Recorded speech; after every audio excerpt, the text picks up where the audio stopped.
Last week, reports came out that Raja Jackson had agreed to a plea deal connected to his assault case involving Psycho Stu and is expected to spend 90 days behind bars.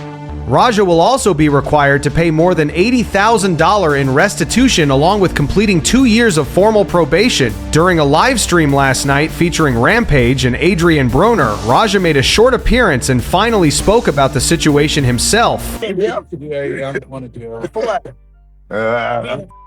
You ain't see it? Well, how long you gotta do? That's all.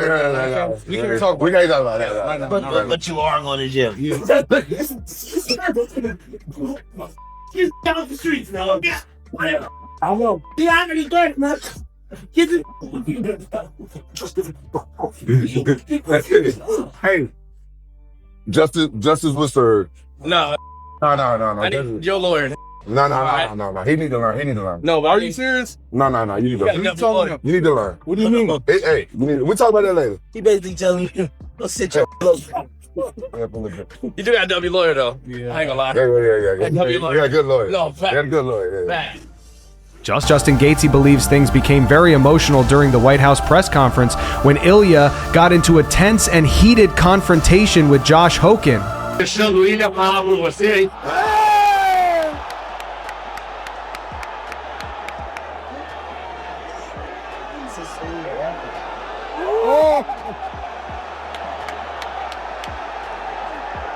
It's funny because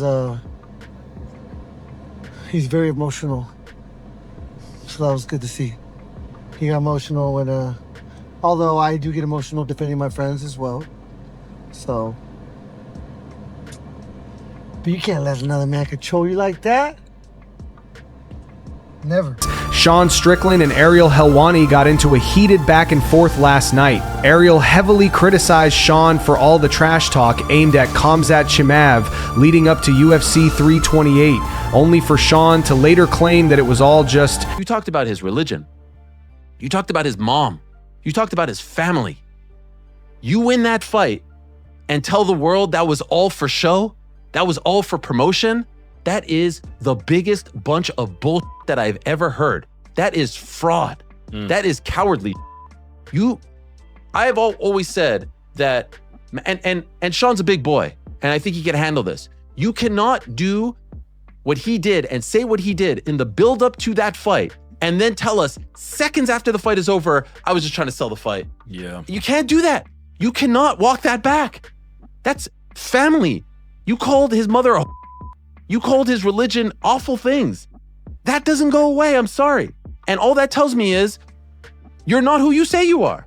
And I thought on Thursday and Friday, he is exactly who he says he is, because he stood there and said it all from his chest.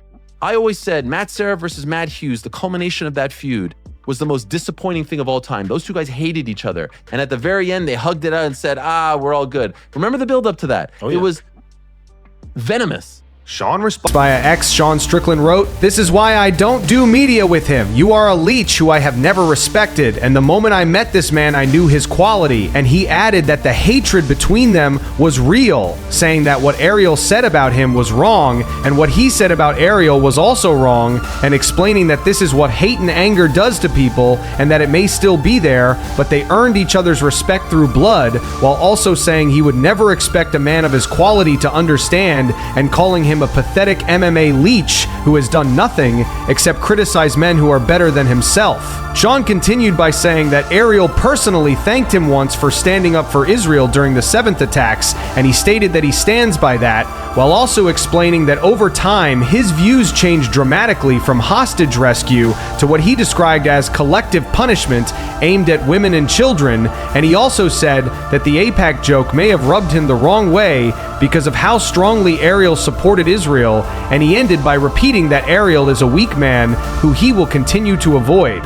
Ariel Helwani then responded to those posts live on his show, and here is what he had to say. To suggest that I'm leeching off of him or the sport is absurd. When I started this sport, Sean, and I have to give him, started covering this sport, I have to give him another history lesson because he's only come on the show twice. The first time he said he loved it. The second time he came on and said, I'm not the guy who goes to the bar and hangs out with his friends and watches MMA. And I reminded him that I've been covering this sport since he was in his father's nutsack, since he was in the 3rd grade. I reminded him of that. him trying to disparage me just because I was critical about his banter, not his fighting style, but his banter. Just because I was critical of things that he said about the people that I supposedly hate, right? I supposedly hate Muslim people, but I'm saying that I thought that that was out of bounds. That makes me an MMA leech. I never was. A guy who can't talk about it because I've never walked that walk. It's absurd, just like a lot of the things that he says are absurd. I didn't even know about the APAC line. I had no idea. When did he say that? Before the fight, after the fight? I very much don't listen to a lot of these things. I did hear him in the cage immediately after the fight talking about, I apologize about this, that, and the other because it was happening. You think I'm watching all that other stuff? No. They send me clips. They say we should talk about this, that. Where did he say about that? Couldn't give two. And I don't agree with every single thing, just like he probably doesn't agree with every single thing that the American government does. I don't agree with every single thing that the Israeli government does or any government does. But that doesn't mean I don't support and back my people. This is nonsense. This is the same type of that Bilal tries to do as well. We're talking about one thing here, and now you're trying to make it about something else. Has nothing to do with that, man. But I understand you're trying to, you're trying to align with the people right now. You're the people's champion. I understand that. Never said that he wasn't a good fighter. Never said that, he was a bum. Never said anything like that. I just don't think that you need to talk about X, Y, and Z and then apologize for it in the immediate aftermath. That's it. If that bothers you, if that makes you feel some sort of way, then all right. During the weight cut for the Sean Strickland fight, it was claimed that Khamzat Chimaev originally had a deal in place to fight Jiří Procházka at 205 before the UFC later contacted him about facing Sean instead. It was also claimed that Khamzat weighed as much as 231 pounds during camp and was still around 214 pounds just 2 weeks before the fight. In an interview with Sports.ru, Khamzat's brother said there was a serious problem with the weight cut and the question became whether to cancel the fight or take the risk, and when there was only 1.2 kg left, his body reportedly shut down due to oxygen deprivation and his body started to malfunction, so they had to stop for an hour because his health would not allow him to continue. Khamzat himself said that he did not know how he would fight in that condition, and there was an agreement with the UFC that he would fight Jiří Procházka at 205, with the contract already prepared, but then they asked him to fight Sean instead, so he accepted and decided to cut from 105 kg, 231 lb, down to 84 kg, 185 lb. By fight time, he had only regained about 5 to 6 kg, or 11 to 13 pounds, and 2 weeks before the fight, he weighed 97 kg, or 214 pounds. It was also stated that they requested a rematch with Strickland, with an event in Abu Dhabi in October, wanting to run it back there, and that Khamzat is not the type of person to move to another weight class and leave on a second fight and right now have no other goals, while Sean Ali admits that he feels like he has fallen off a bit in the last year and says it is hard to describe. Hard to describe. It's like sometimes when I say something without saying something, it means a lot. And a lot of people are saying I fall off. I fell off. I've been saying I fell off. Champ. Main event. The man. Get knocked down, lose a fight. It's okay. Hey, we're co-main. It's okay. We'll come back. Win a fight. It's just get knocked down again. We're Coco. We're Coco main. Yeah. Now we're not even getting asked questions at the press conference, and we're falling off bad, Goo. And it's okay. My spirit is still higher than Snoop Dogg right now. So, but dude, we're not. Listen, I will say this though about the White House press conference. Then maybe we can get back to some of the prelims because we'll talk about the big first. Yeah, here on I like the that. I like that. Show. That's how we do it. The White House card. Listen, O'Malley doesn't get a question because they're focused on asking Pereira questions. I don't really mind. But if you're focusing on asking Kyle Dorcas too many questions and skipping my was that Robbie Fox? That's when I have a problem. Was that Robbie Fox that did that? Was he trying to think, oh, this will be good, I'm going to ask Kyle a question? But in my defense, Robbie Fox. In my defense, Goo, the press conference got cut a little short. There was a bunch of fans standing in line for questions, they were like, hey, Sugar, I got one for you. I could just feel it. I feel like there was 7 questions about to be asked in a row about the Sugar Show. And I was about to answer. No, dude, you know what's funny? Going into the press conference, I'm like, I don't really have anything to say. Amen, cool.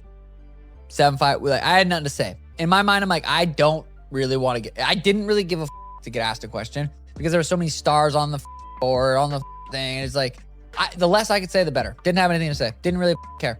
So the way it all played out was perfect. Sabet. Magomedsharapov's last fight in the Ultimate Fighting Championship was a unanimous decision win over Calvin Kedar back in 2019, and it was recently announced that Zabit has signed with ACBG and will return to competition later this year. Speaking in a recent interview with ACBG, Zabit said he believes the UFC never wanted him to become a champion because there were already several Russian champions in the promotion at that time, and he went on to say they just did not want to make me champion because there were already many Russian champions, as Khabib was champion then and Yan as well, and they did not like the idea of a third champion coming from Russia. But before that, while those guys were not champions yet, they were promoting me really well, and there were many reasons I retired because it just never worked out and I wanted to fight. But the fights kept getting postponed 3 to 4 times and we could not come to an agreement.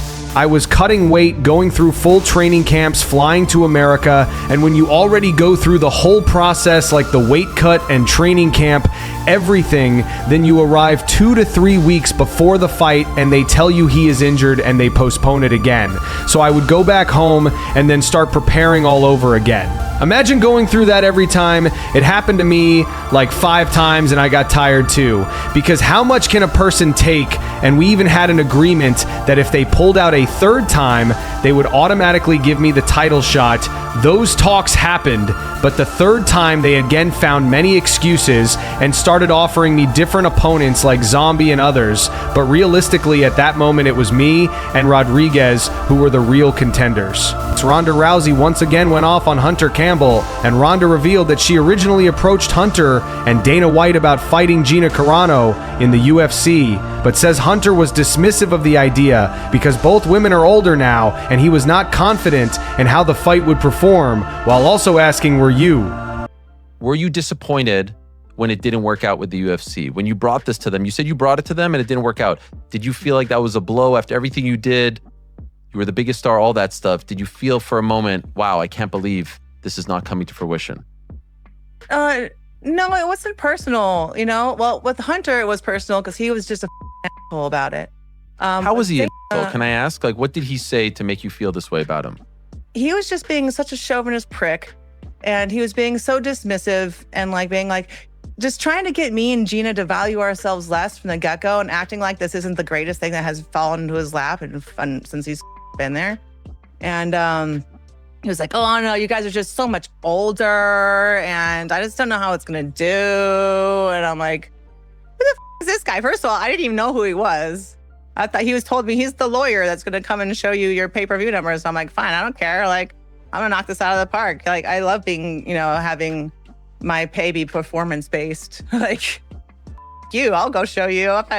But then he was starting, Dana mentioned because he wanted me and Gina to fight for the 145 title because it was vacant and it's a way to retire the belt. And then Hunter's like, yeah, but then we can get rid of that division. And just the way that he spoke of it, of how dismissive he was and the disdain that he had for the fighters of that weight. And I'm like, my husband's 6'7". My girls are not going to be 135. This is what you think? Women that are heavier than 135 pounds, they can't offer you anything, that they're worthless, that they're worth scoffing at.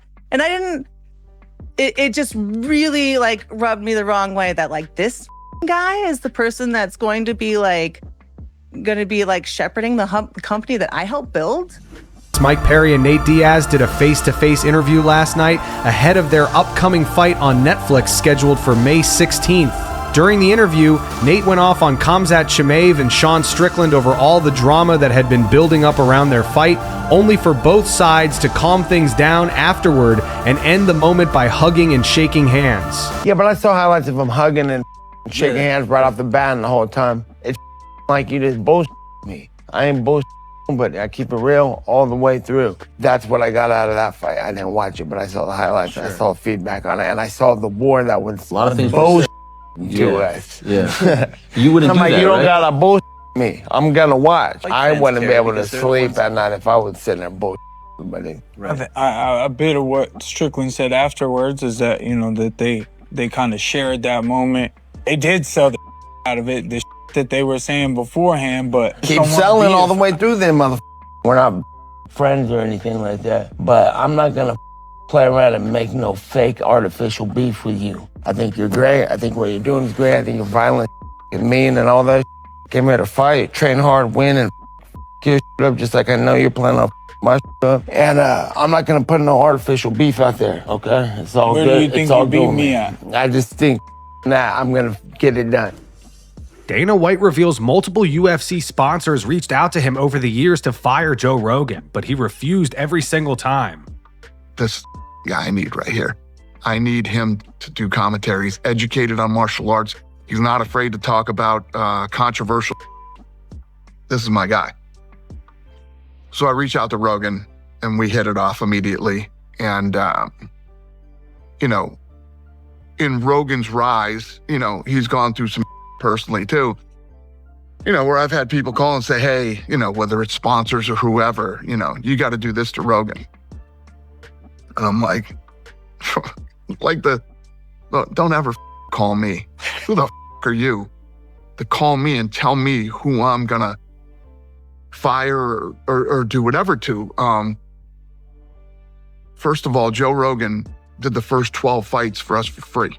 And that's gonna wrap it up for today's video. If you enjoyed, make sure to hit the like button, subscribe to the channel, and turn on notifications so you never miss an upload. Here are the three you never miss an upload, and here are the 3 top comments from the last video. The first one is in reference to the UFC revealing the kits for the White House, and it says, damn, the Freedom Kits look.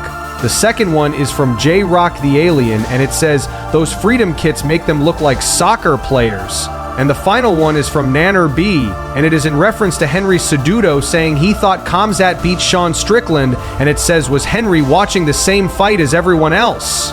If you want to be featured in our next video, all you have to do is drop a comment down below, and also make sure to check out our latest video essay on why MMA fans are turning on Dana White, which is on screen right now. And as always, thanks for watching.